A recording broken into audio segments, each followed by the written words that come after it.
Video உங்களுடைய education பர்பஸ்க்காக மட்டும்தான். இன்வெஸ்ட்மெண்ட் அட்வைஸ் ஆகவோ ரெக்கமெண்டேஷனாவோ எடுத்துக்க வேண்டாம். உங்களுடைய ஓன் ரிசர்ச் மூலமா மட்டுமே நீங்க என்ன பண்ணணும், உங்களுடைய இன்வெஸ்ட்மெண்ட் டெசிஷன்ஸை எடுக்கணும். சரிங்களா?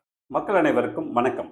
இன்னைக்கு நம்ம பைசா மாஸ்டர் தமிழ்ல ரெண்டு கம்பெனியை, அதாவது BEL பாரத் எலக்ட்ரானிக் லிமிடெட், அடுத்தது BHEL பாரத் ஹெவி எலக்ட்ரிக்கல்ஸ், இந்த ரெண்டு கம்பெனியை பத்தின கம்பேரிசன், அதாவது இது எலக்ட்ரானிக்ஸ் டு எலக்ட்ரானிக்ஸ் தான் கம்பேர் பண்ணணும், எலக்ட்ரிக்கல்ஸ் டு எலக்ட்ரிக்கல்ஸ் தான் கம்பேர் பண்ணணும் அப்படி எதுவும் கிடையாது.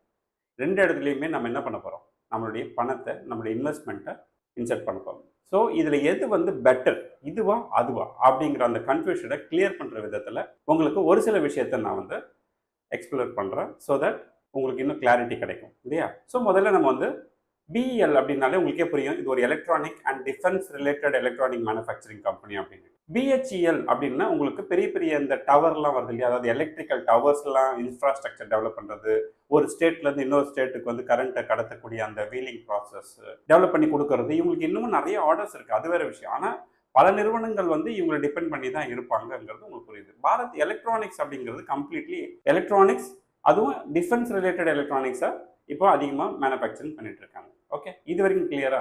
இப்போ ரெண்டு கம்பெனி மார்க்கெட் கேப் அப்படின்னு பார்த்தீங்கன்னா, எலக்ட்ரானிக்ஸ் கம்பெனி பார்த்தீங்கன்னா உங்களுக்கு 3,12,000 கோடி ரூபாய் மார்க்கெட் கேப் இருக்கு. அதுவே எலக்ட்ரிக்கல்ஸ் பார்த்தீங்கன்னா 1,40,000 கோடி ரூபாய் மார்க்கெட் கேப் இருக்கு. பட் ரெண்டு கம்பெனியோட மார்க்கெட் ஷேர் ப்ரைஸ் பார்த்தீங்கன்னா உங்களுக்கு எலக்ட்ரானிக்ஸ் 423 ரூபாய் இருக்கு இன்னைக்கு ஒரு ப்ரைஸ், ஒரு ஷேரோட ப்ரைஸ். எலக்ட்ரிக்கல்ஸ் எப்படி இருக்குன்னா 417 ரூபாய் இருக்கு. ஓகே, இப்போ பார்க்க வேண்டியது தான் முக்கியமான ஏரியா. ரெண்டு பேர்கிட்ட எவ்வளோ ஆர்டர் புக் இருக்குன்னு பார்த்தீங்கன்னா, எஸ், எலக்ட்ரானிக்ஸ் கிட்ட 74,000 கோடி இருக்கு. எவ்வளோ? 74,000 கோடி ரூபாய்க்கான ஆர்டர் புக் இருக்கு. அதுவே எலக்ட்ரிக்கல்ஸ் எடுத்து பார்த்தீங்கன்னா இதை விட 3 மடங்குக்கு மேலே இருக்கும். அதாவது 2,23,000 கோடிக்கு ஆர்டர் புக் இருக்கு. இப்போ புரியுதா எவ்வளோ டிஃபரன்ஸ் இருக்கு அப்படிங்கிறத? ரைட். இப்போ நீங்கள் என்ன பண்ணுங்க, உங்களோட மனசில் 1 out of 5 நீங்கள் ஒரு வேளை பாரத் எலக்ட்ரானிக்ஸ்க்கு 1 out of 5னா எவ்வளோ கொடுப்பீங்க? அதே மாதிரி பாரத் எலக்ட்ரிக்கல்ஸ் ஹெவி எலக்ட்ரிக்கல்ஸ்க்கு 1 out of 5னா எவ்வளோ கொடுப்பீங்கன்னு மனசில் வச்சுக்கோங்க. எதர் நீங்கள் 5 கொடுக்கலாம், 4 கொடுக்கலாம், 3 கொடுக்கலாம். ஓகே, இது நம்ம போக போக போக போக கடைசியாக ஒரு ஆப்ஷன், நீங்கள் அதே இடத்துல இருக்க விரும்புகிறீங்களா இல்லை மாற்றிக்க விரும்புகிறீங்களாங்கிறதையும் நம்ம டிசைட் பண்ணலாம். ஏன்னா இதெல்லாம் எக்ஸசைஸ், இந்த மாதிரியான எக்ஸசைஸை நீங்கள் உங்களுடைய போர்ட்ஃபோலியோவில் கரெக்டாக பண்ணுறீங்களாங்கிறதுக்கு இது ஒரு சாம்பிள் எக்ஸசைஸாக கூட நீங்கள் இதை எடுத்துக்கலாம். ரைட். இப்போ நம்ம என்ன பண்ண போறோம்னா, இந்த கம்பெனியோடைய பிரைஸ் டு ஏர்னிங் பார்த்தீங்கன்னா, எலக்ட்ரானிக்ஸ் கம்பெனியோடைய பிரைஸ் டு ஏர்னிங் 50 இருக்கு.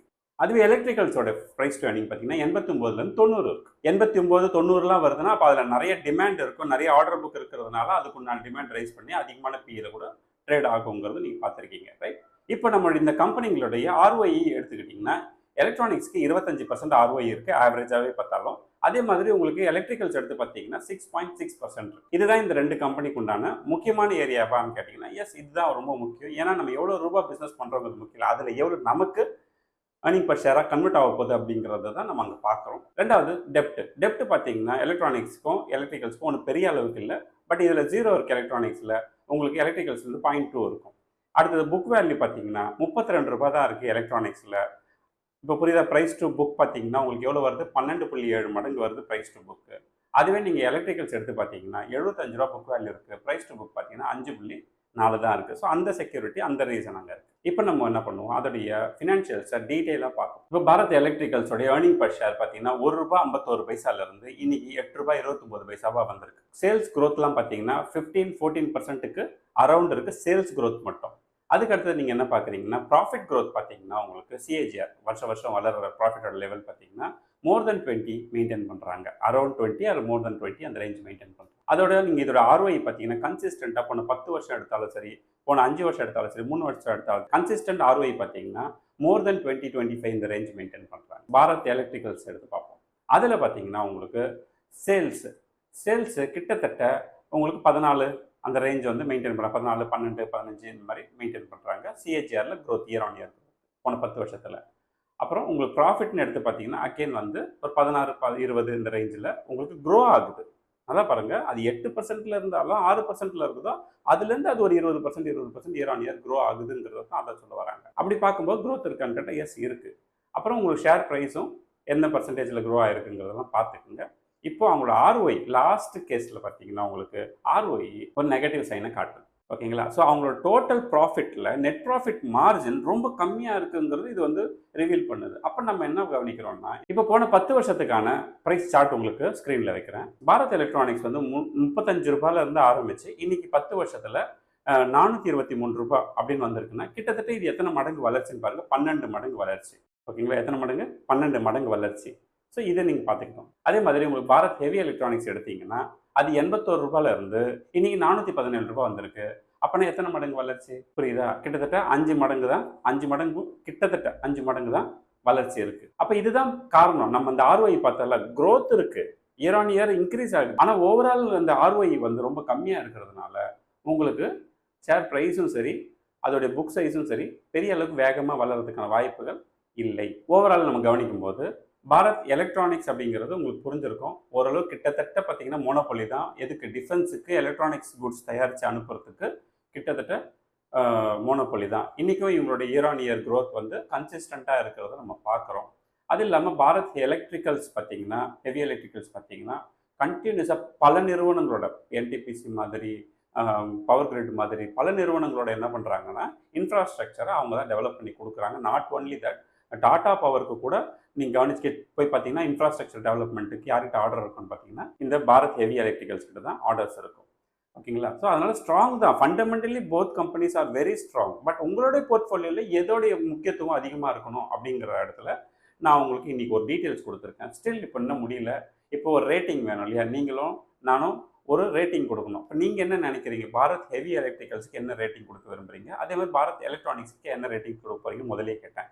இப்போவும் அதே ஸ்ட்ராங்காக அந்த ரேட்டிங்கில் இருக்கீங்களாங்கிறத பாருங்கள். ஸோ நம்மளுடைய சேனலில் நாம் அதுக்கு என்ன ரேட்டிங் கொடுக்க போகிறோம் அப்படிங்கிறத பார்க்கலாம். ஈவன் ஆர்டர் புக் வந்து யாருக்கு அதிகமாக இருக்குன்னு பார்த்தீங்கன்னா உங்களுக்கு வந்து பாரத் ஹெவி எலக்ட்ரிக்கல்ஸ்க்கு அதிகமாக இருக்கும். 2,23,000 கோடி. பாரத் எலக்ட்ரிக்கல்ஸ் பார்த்தீங்கன்னா வெறும் 74,000 கோடி தான் இருக்கும். ஆனால் இவங்களுடைய ROI எடுத்து கம்பேர் பண்ணி பார்க்கும்போது இது டைரெக்டாக உங்களோட ஏர்னிங் பர் ஷேரில் எவ்வளோ தூரம் வரைக்கும் இம்பாக்ட் கிரியேட் பண்ணும் அப்படின்னு பார்த்தோம்னா பாரத் எலக்ட்ரானிக்ஸில் உங்களுக்கு 18,500 கோடி ரூபாய் இம்பாக்ட் பண்ணுறதுக்கு சான்ஸ் இருக்குது. அதுவே நீங்கள் பாரத் ஹெவி எலக்ட்ரிக்கல்ஸில் பார்த்தீங்கன்னா 14,700 கோடி ரூபாய் தான் பாசிபிலிட்டி இருக்குது. அப்போ கிட்டத்தட்ட நியராக வந்துட்டாங்களா? அப்போ ரெண்டுத்துக்குமே ஒரே மாதிரி ரேட்டிங் கொடுத்துடலாமா அப்படின்னா ஸ்டில் வெயிட் பண்ணுங்கள். இந்த ஆர்டர்ஸை முடிச்சு கொடுக்கறதுக்கு எவ்வளோ டியூரேஷன் கொடுத்துருக்காங்க அப்படின்னு பார்த்தீங்கன்னா பாரத் எலக்ட்ரானிக்ஸ்க்கு கொடுக்கப்பட்டிருக்க டியூரேஷன், அதிகபட்ச டியூரேஷன் 3 வருஷம் தான். அப்போ இந்த 18,500 crores இருக்கு இல்லையா அந்த ப்ராஃபிட், அதை டிவைடட் பை 3 போட்டிங்கன்னா உங்களுக்கு அதிகமாக வரும். கரெக்டுங்களா? 6,000 கோடிக்கு மேலே வரும். அதுவே நீங்கள் 14,700 இருக்க அந்த கேஸில் அவங்களோட அதிகபட்ச டென்னர், அந்த ப்ராஜெக்டை முடிச்சு கொடுக்குறதுக்கான டென்னர் பார்த்தீங்கன்னா 7 வருஷம் கொடுத்துரும். அப்போ 7 வருஷம்னா 14,700 கோடியை நீங்கள் டிவைடட் பை 7 years போட்டிங்கன்னா அவன் 2,100 கோடி ரூபாய் மேக்ஸிமம் வரதுக்கு வாய்ப்பு இருக்குது. ஸோ இந்த சூழ்நிலையில் இப்போ சொல்லுங்கள், யாருக்கு வந்து ரேட்டிங் எவ்வளோ கொடுப்பீங்க அப்படின்ட்டு. பைசா மாஸ்டர் சேனல்லேருந்து நம்ம கொடுக்கக்கூடிய ரேட்டிங் வந்து 4.5 ரேட்டிங் அவுட் ஆஃப் 5. யாருக்கு? பாரத் எலக்ட்ரானிக்ஸ்க்கும் பாரத் ஹெவி எலக்ட்ரிக்கல் லிமிடெட்ஸ்க்கு வந்து 3 ரேட்டிங் அவுட் ஆஃப் 5 கொடுக்கலாம். புரிஞ்சுதுங்களா? இப்போ ஓரளவுக்கு. இப்போ உங்களுடைய வருஷம் நீங்கள் ஒரு வேலை செய்யணும். என்னென்னா உங்களுடைய இந்த கம்பெனிஸ் லிஸ்ட் வச்சுருக்கீங்கல்ல, அதுக்கு நீங்களே உட்காந்து சின்ன சின்ன எக்ஸசைஸ் பண்ணணும். அப்படி பண்ணும்பொழுது நீங்கள் உங்கள் மனசுக்கு பட்ட விஷயத்த ரேட்டிங் கொடுக்க தான் அதில் லோவர் ரேட்டிங் எதுன்னு பார்த்து வருஷம் அது நீங்கள் எக்ஸிட் கொடுத்து அந்த பணத்தை நல்ல ரேட்டிங் இருக்கக்கூடிய நிறுவனங்களில் ட்ரான்ஸ்ஃபர் பண்ணி ரிஃப்ரெஷ் பண்ணுற ப்ராசஸை வருஷம் பண்ணணும். நீங்கள் அதை பண்ண மறந்துட்டீங்கன்னா உங்கள் போர்ட்ஃபோலியோ தூங்கி வழிஞ்சிட்டு கிடக்கும். அந்த மாதிரி சூழ்நிலையில் நீங்கள் வந்து உங்கள் போர்ட்ஃபோலியோ வச்சுருக்கக்கூடாதுங்கிறதுனால ஒரு சின்ன ஐடியா கொடுத்துருக்கேன். இதை யூஸ் பண்ணிக்கோங்க. நெக்ஸ்ட் நம்ம இன்னும் சில நிறுவனங்கள் கூட என்ன பண்ணலாம், கம்பேர் பண்ணி பார்க்கலாம். ரைட்? ஸோ கம்யூனிட்டியில் நிறைய பேர் ஜாயின் பண்ணியிருக்கீங்க. ஜாயின் பண்ண எல்லாருக்குமே நான் ஓரளவுக்கு டீட்டெயில்ஸ் கொடுத்துட்டு இண்டக்ஷன் முடிச்சுட்டேன். இந்த வாரம் கம்யூனிட்டியில் வெள்ளிக்கிழமை இண்டக்ஷன் இருக்குது. கண்டிப்பாக ஜாயின் பண்ணிக்கோங்க. ஜாயின் பண்ணாதவங்க ப்ளீஸ், நான் இன்ஸ்டால்மெண்ட் ஸ்கீம் கொடுத்துருக்கேன். 3,000 rupees இந்த முதல் தடவையும், மீதி 3,000 rupees 6 மாதம் கழிச்சு நீங்கள் பே பண்ணலாம். எனக்கு வாட்ஸ்அப் பண்ணுங்கள், நான் கண்டிப்பாக எனேபிள் பண்ணித்தரேன். ஓகே? நான் எப்பவுமே சொல்லுறேன், ஃப்ரெண்ட்ஸ் அண்ட் ஃபேமிலிக்கு காசு பணம் கொடுத்து உதவி செய்கிறத விட இந்த மாதிரி நல்ல இன்வெஸ்ட்மெண்ட்ஸ் ஐடியாஸ் கொடுங்க, அவங்க வாழ்க்கையில் சூப்பராக வருவாங்க. எனிவே அடுத்த ஒரு இன்ட்ரெஸ்டிங்கான வீடியோ சந்திப்போம். நன்றி.